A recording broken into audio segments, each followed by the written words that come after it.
Guys, welcome to Pakistani fair reaction. तो कैसे हैं आप सब? उम्मीद है आप सब खैरियत से होंगे, ठीक होंगे और आबाद होंगे। हमारी दुआ यही है आप खुश रहें, आबाद रहें। मेरा नाम है अफान। मेरा नाम मंसूर। सुबह हम एक और नई वीडियो के साथ। इसमें आज हम जानेंगे भाई भिखारियों के बारे में। बिल्कुल, जो इंडिया में भाई इस टाइम पे सबसे ज्यादा अमीर है भाई। बिल्कुल, बिजनेसमैन को भी इन्होंने पीछे छोड़ दिया है। तो आज की हमारी वीडियो का टाइटल है भाई टॉप 10 रिचेस्ट बिगार्स इन इंडिया। देखते हैं भाई टॉप 10 कौन से हैं। तो वीडियो को ओरिजिनल लिंक आपको मिल जाएगा डिस्क्रिप्शन में। तो बिना किसी देरी के कारण करते हैं 3, 2, 1 एंड स्टार्ट। इन भिखारियों के सामने बड़े बड़े बिजनेसमैन भी कुछ नहीं। Top 10 richest beggars in India. दोस्तों, दुनिया में दो तरह के इंसान होते हैं। पहले वो जो दिन रात मेहनत करके पैसा कमाते हैं, और दूसरे वो जो भीख मांग कर अपना गुजारा करते हैं। हमें हमेशा ये लगता है कि भीख मांग कर खाने वाले ये लोग काफी ज्यादा गरीब होते हैं, लेकिन भिखारी हमेशा गरीब ही हो ऐसा होना अनिवार्य नहीं है। बिल्कुल, क्योंकि हमारे देश में कुछ ऐसे भिखारी भी मौजूद हैं जो आपसे और मुझसे भी कहीं ज्यादा अमीर हैं। और आज की हमारी इस वीडियो में हम आपको भारत के 10 सबसे अमीर भिखारियों के बारे में बताने वाले हैं। वीडियो बहुत ज्यादा इंटरेस्टिंग होने वाला है, इसलिए इसको अंत तक जरूर देखिएगा। तो चलिए दोस्तों, अब बिना कोई देर किए इस मजेदार वीडियो को शुरू करें। नंबर 10, रामबाई। रामबाई नाम की ये बूढ़ी महिला आपको आंध्र प्रदेश राज्य की सड़कों पर भीख मांगती हुई दिख जाएगी। इस महिला की हालत देखकर कोई भी ये अंदाजा नहीं लगा सकता कि असल में इतनी ज्यादा अमीर भी हो सकती है। हाँ। काफी लंबे समय तक रामबाई की इस हकीकत के बारे में कोई भी नहीं जानता था, लेकिन एक दिन कुछ ऐसा हुआ कि रामबाई की यह हकीकत सभी लोगों के सामने आ गई। दरअसल हुआ ये कि एक दिन जब रामबाई सड़कों पर भीख मांग रही थी कि तभी एक चोर उसका थैला छीनकर भाग गया। रामबाई चिल्लाते हुए उस चोर के पीछे भागने लगी, जिसकी वजह से सड़क पर खड़े पुलिस अफसरों ने उस चोर को पकड़ लिया। लेकिन पुलिस को असली हैरानी तब हुई जब उन्होंने रामबाई के उस थैले को खोल कर देखा। असल में उस कपड़ों के मामूली से थैले के अंदर रामबाई ने लगभग 80,000 रुपए जमा किए हुए। इसमें ज्यादातर पैसे सिक्कों में थे, इसलिए पुलिस को इनकी गिनती करने में भी काफी समय लग रहा था। रामबाई ने पुलिस को बताया कि उसने ये पैसे भीख मांग मांग कर जमा किए हैं। बताया जाता है कि इससे कहीं ज्यादा पैसे रामबाई अपने घर में भी रखती है। नंबर 9, बुरजू चंद्र आजाद।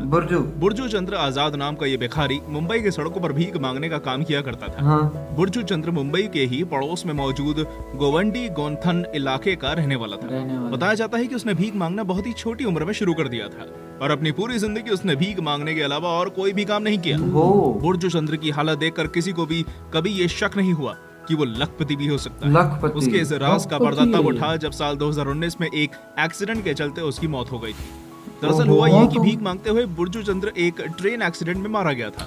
उसकी मौत होने के बाद पुलिस ने उसके घर की तलाशी ली, और घर के अंदर पुलिस को 1.5 लाख रुपए कैश और 8,77,000 रुपए फिक्स्ड डिपॉजिट के रूप में मिले। एक भिखारी के पास इतना ज्यादा धन मिलना वाकई बेहद हैरानी करने वाली बात है। नंबर 8, लक्ष्मीदास। दोस्तों, लक्ष्मीदास नाम की ये भिखारिन हमारे भारत के कोलकाता शहर में ताल्लुक रखती है, और इसका नाम देश के सबसे अमीर भिखारियों में शुमार किया जाता है। लक्ष्मीदास पोलियो से पीड़ित है, जिसके चलते लोग इस पर दया खाकर इसको अच्छा खासा दान देते हैं। लक्ष्मी बताती है कि उसने भीख मांगने का काम टीनेज में ही शुरू कर दिया था, और आज उसको भीख मांगते हुए 50 साल से ज्यादा का समय बीत चुका है। उसका कहना है कि वो सिर्फ भीख मांगकर ही हर रोज 1,000 से ज्यादा रुपए कमा लेती है। इस हिसाब से उसकी हर महीने की कमाई 30,000 से ज्यादा हो जाती है। कभी ज्यादा भी हो जाती है। एक सेविंग्स अकाउंट भी खुलवा रखा है, जहाँ वो अपनी सारी सेविंग्स। हालांकि उसने ये कभी नहीं बताया कि उसके बैंक अकाउंट में कितने रुपए मौजूद हैं, लेकिन लोग कहते हैं कि उसने अपने खाते में लाखों रुपए जमा किए हुए हैं, और यही चीज उसको भारत के सबसे अमीर भिखारियों में से एक बनाती है। नंबर 7, संभाजी काले। मुंबई के विरार से ताल्लुक रखने वाला संभाजी काले एक शादीशुदा व्यक्ति है जो अपने परिवार को चलाने के लिए भीख मांगता है। बताया जाता है कि उसके परिवार में 4 लोग हैं, जिनका पूरा खर्चा वही उठाता है। संभाजी ने ये खुद बताया है कि वो हर रोज भीख मांगकर 1,000 से 1,500 रुपए तक कमा लेता है दिन का। इसी के चलते उसकी एक महीने की कमाई 40 से 45,000 तक पहुंच जाती है। उसकी संपत्ति की अगर बात करें तो इस समय संभाजी एक फ्लैट, एक जमीन और 2 घरों का अकेला मालिक है। आपको जानकर काफी हैरानी होगी कि एक भिखारी होकर भी वो रियल एस्टेट पे इन्वेस्ट करता है, और यही चीज उसको आज के जमाने का एक प्रोफेशनल भिखारी बनाती है। इस सब के अलावा संभाजी के पास अपना बैंक अकाउंट भी है, भाई कितना कुछ बना दिया इसने। वैसे तो मुंबई के कई इलाकों में भीख मांगने का काम करता है, लेकिन लोगों द्वारा इसको अक्सर मुंबई के उपनगर खार में भीख मांगते हुए देखा जाता है। नंबर 6, कृष्ण कुमार गीते। कृष्ण कुमार गीते नाम का ये भिखारी मुंबई क्षेत्र के नाला सोपारा इलाके में रहता है। ये काफी लंबे समय से भीख मांगने का काम कर रहा है और आज इसको इस काम में महारत हासिल हो चुकी है। वो खुद बताता है कि उसको भीख मांगना बहुत ज्यादा पसंद है और वो इस काम में बहुत खुश है। कृष्ण मुख्य रूप से मुंबई के चारणी रोड पर भीख मांगने का काम करता है। वो बताता है कि वो हर रोज भीख मांगकर 1500 रुपए के करीब कमा लेता है। साथ ही उसकी एक महीने की कमाई 50,000 तक पहुंच जाती है। 50,000 तक महीने की होगी कि नाला सोपारा में वो एक फ्लैट में रहता है जिसका मालिक वो खुद ही है। इस फ्लैट की कीमत 5 से 7 लाख के करीब बताई जाती है और ये इसने भीख मांग कर ही खरीदा है। फ्लैट का उसके साथ उसका एक भाई भी रहता है, लेकिन कृष्णा का ये भाई भीख नहीं मांगता बल्कि उसके लिए अकाउंट मैनेजर का काम करता है। लेकिन किराया भी कितना इसका कट हो जाता है, सैलरी भी देता है। नंबर 5, हाजी। हाजी नाम का ये भिखारी मुंबई शहर के उपनगरों में मस्जिदों, मंदिरों और गुरुद्वारों आदि के बाहर भीख मांगने का काम करता है। हाजी की उम्र इस समय 31 साल है और उसने भीख मांगने का ये काम बहुत छोटी उम्र में शुरू कर दिया था। आपकी जानकारी के लिए बता दें कि इसकी माँ और बहन जरी के काम का एक कारखाना चलाती हैं, जहाँ 15 से ज्यादा कारीगर काम करते हैं। जरी का भाई परिवार का काम अच्छा है, इसलिए इसकी माँ चाहती है कि हाजी भीख मांगना छोड़कर फैमिली बिजनेस को ज्वाइन कर ले।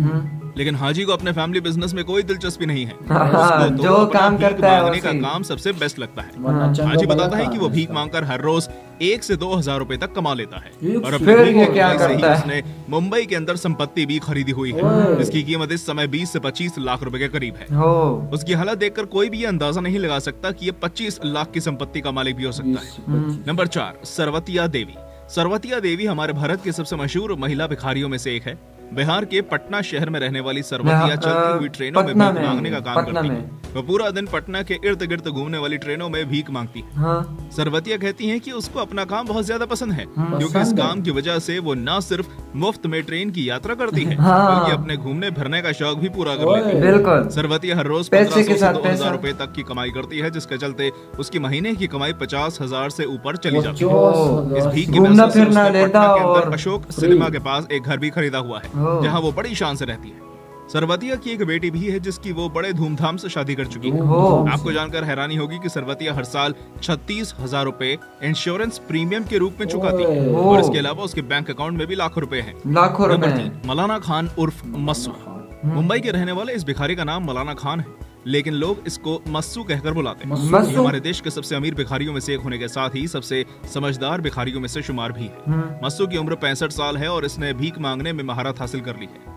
आपको जानकर हैरानी होगी कि ये हर रोज अपने खुद के ऑटो रिक्शा से अपने भीख मांगने की जगह पर पहुंचता है। उसके बाद ये ऑटो में ही अपने भिखारी वाले कपड़े पहनता है और फिर 8 घंटे भीख मांगने के बाद अपने ऑटो से ही वापस अपने घर चला जाता है। मस्सू हमेशा 5 स्टार होटल के बाहर ही भीख मांगता है जहां फिल्म और टीवी स्टार्स आते रहते हैं। इन लोगों से मस्सू को काफी अच्छी भीख मिल जाती है जिसके चलते वो हर रोज 2,000 रुपए तक कमा लेता है। संपत्ति की अगर बात करें तो मस्सू के पास लगभग 40 लाख रुपए की संपत्ति है जिसमें उसके अंधेरी वेस्ट और अंधेरी ईस्ट में खरीदे हुए फ्लैट भी शामिल है।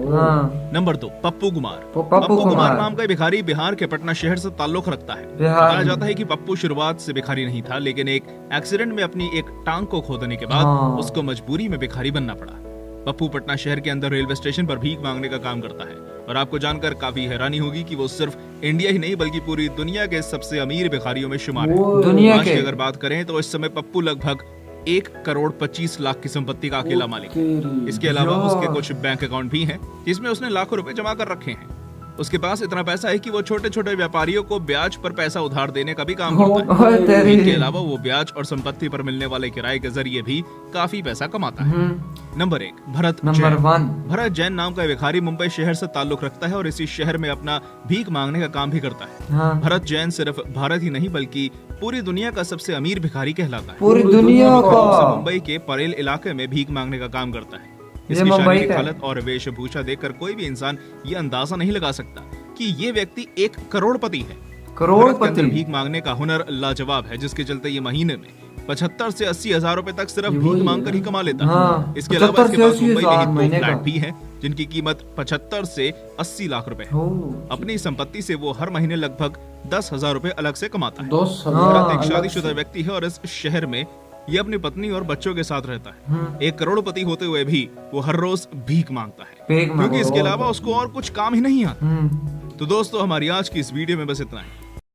यार आज हमने देखे भाई दुनिया के सबसे बड़े बड़े भिखारी यार इंडिया में यार इस वजह से ज्यादा देखना, अभी वो बुढ़ी अम्मा को देख ले भाई, हाँ। फ्री में कहती है कि मैं घूम भी आती हूँ ट्रेन में, बिल्कुल यार। और भाई अपनी बेटी की शादी भी धूमधाम से की, और कितने बैंक अकाउंट है भाई इसके, और कितनी कमा भी लेती है, और कितने कमा भी लेती है। इसके अलावा और भी देखो अपने अपने फ्लैट हैं अपने वो, हाँ। और वो दूसरा देखे जो अपने घर में रोजगार चल रहा है फिर भी नहीं जा रहा। जरी का और कितने मुलाजिम उनके घर वाले ने रखे हैं, और ये फिर भी भाई, लेकिन भाई 2000 रुपए दिन का कमा रहा है, 60 से 70 हजार वो महीने का कमा लेता है यार अपने घर में जब करो। लेकिन यार देखा जाए ना ये इसलिए इतने अमीर है ना कि इंडिया वाले जो है ना वो रहम दिल होते हैं, वो खुल कर देते हैं भाई, जिसको भी देते हैं ना यार गरीबों का एहसास वो करते हैं ना बहुत, इसलिए इतना करते हैं। देखो ये इतने गरीब और ये इतने फ्लैट रखे हुए भाई, ये इंडिया वालों ने होने दिए ना, इंडिया के अवाम नहीं होने दिए, तो तब उन्होंने बनाया। देखा नहीं है वो रिश्के में एक आता था, रिश्के में आके रक्शे में ही जाता था, और भाई 3 से 4 घंटे वो मांगता था, और 2500-3000 वो कमा के जाता था, और दूसरे ही कि वो रिश्ते में कमा नहीं सकता था। हाँ बिल्कुल, लेकिन ये आदत सी पड़ जाती है ना, और बस बैठ के खा ले। यार इस वीडियो की जानकारी में हमें बहुत कुछ इसमें देखने को मिला। आपको कैसी ये वीडियो लगी कमेंट सेक्शन में जरूर बताइएगा। तो मिलते हैं नेक्स्ट वीडियो में, तब तक के लिए अपना बहुत ज्यादा ख्याल रखिएगा। तो यार बाय।